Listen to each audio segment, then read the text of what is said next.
unexpectedly so. But I come tell you what you ought to do, just trust God. Just trust God and wait on him.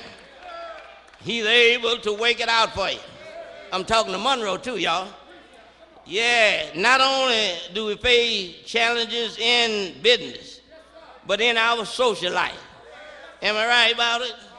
Even in our churches, we face challenging times. Am I right about it? But I'm so glad that we have somebody to help us in the midst of it all. But we must look for our help to come from God, who is our source. We must know that God is our all in all. And that is what David said when he said, I'll go and fight this uncircumcised Philistine who's trying to defy the army of God. I'm going to fight him.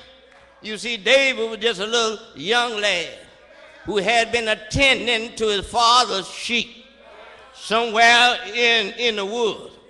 And he had 3 brothers who was on the front line of the battle of Israel, fighting against the Philistines.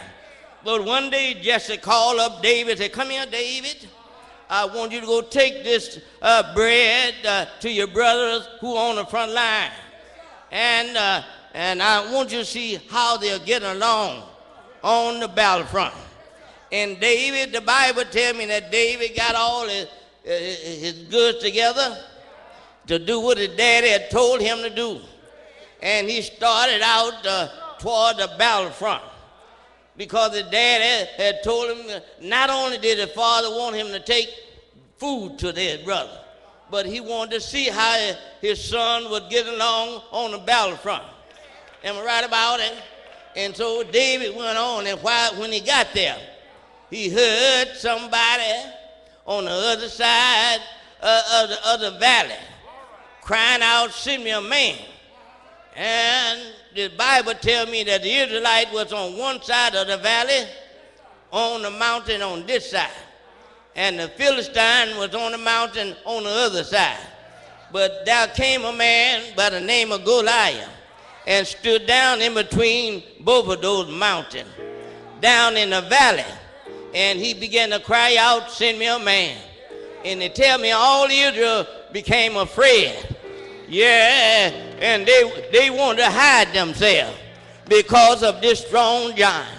But when David, God's man, David, a little lad, David, when he heard Goliath crying out, send me a man, and he saw the Israelite soldiers trembling in their shoes, David said, I'll go fight him. Yeah, and what will the king give to the man that defeat this giant? And I heard the answer came back, said he'll give him his daughter, and he'll give his father houses and land. If a man would fight Goliath and overtake his life, the king will make him well in his kingdom. And I heard David say, I'll go fight him. Yes, I'll go fight him. The same God that delivered the lion and the bear into my hand will deliver this uncircumcised giant in my hand.